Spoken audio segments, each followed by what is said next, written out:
When you come to that like realization and you really look at a spreadsheet, and then the one day where it clicks, you're like, oh my gosh, why haven't I been planting these trees for the last 20 years? 100%. And I'm happy that I was introduced to that aha moment in my early 20s and started chasing it then. I'm 31. I just turned 31 last week. Oh, bro. Yeah. A lot of people don't figure it out. They work at W-2 and then they, save in a 401k, just that little bit of extra income every year. And then by the time they're 45, they're like, I want to retire. And then they learn about real estate. And they're like, oh my gosh, I could have been investing in this for the last 20 years. And I mean, if you look at values of what they were 20 years ago, how appealing it would be to like have gotten in at that time. I mean, that could have just appreciation alone in San Diego could have added $50,000 to $100,000 per year if you just bought like a duplex in 2004, Yeah, we talk about that in real estate weekly, sometimes daily. Like if we would have, we should have, it's always it never ends. It's always I should have bought more. Yeah. Well, but for me, the appreciation is kind of like the bonus. The cash flow, the principal pay down, and the depreciation benefits are what you experience on a year-to-year basis. The appreciation is what you experience long-term. Oftentimes, appreciation ends up being as good or better than the cash flow that you were generating and all of the other benefits that you generated over the years. But I mean, those four food groups, the cash flow, principal pay down, depreciation, and appreciation are what makes real estate the best asset class out there, in my opinion. So yeah, I agree. Those are the four pillars. Right. And they're not going anywhere anytime soon. Even if you make a tremendous amount of money on the market, you make a tremendous amount of money, in crypto or something like that, that's a little bit more risky.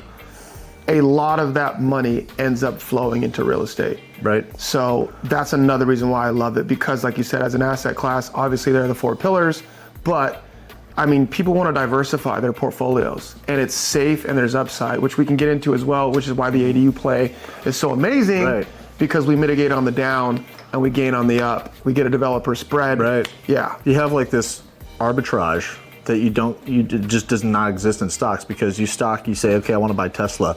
I want to effectively do something to increase the value of Tesla. What can I do? Nothing. You're not an operator. You can't do it. You're right. just kind of on the roller coaster.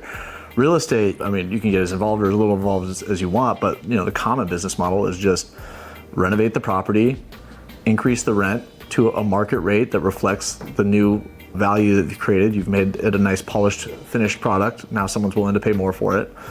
And that's effectively increase the value of the property, increase the cash flow that you create.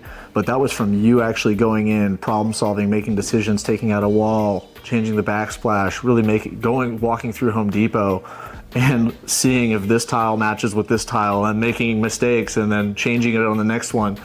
I mean, those are all ways that, and after you've done, many projects like you have, you kind of end up with the finishes. You kind of have an idea of what works, what doesn't work. Brushed nickel works with like the gray cabinets, white works with black, gold, or silver. And those decisions become easier. At first, it's kind of overwhelming, but that's how you can get involved to actually effectively improve the value of your property. You cannot do that with stocks. And that is why I feel like stock should be left to stock guys. I think there are unicorns that can do multiple well. It's really difficult though, because if you're trading stocks and you're in the market, it's a full-time job, dude. Especially because you're not an operator. Especially because you have no ability to control, those quarterly calls. I mean, you can go, if you're investing in See's Candy, you can go buy candy and put it in your piñata for your quinceañeras. Yeah. But at the end of the day, bro, that's really all you can do. You can't affect their bottom line. No, and that's not going to change anything in terms of stock value. Exactly. We're talking about pennies and pennies and pennies and pennies and pennies of their revenue. Gotta buy a lot of See's Candy, bro. Buy a lot of See's Candy. End up paying for a lot of dentists. It's gonna be a lot of quinceañeras.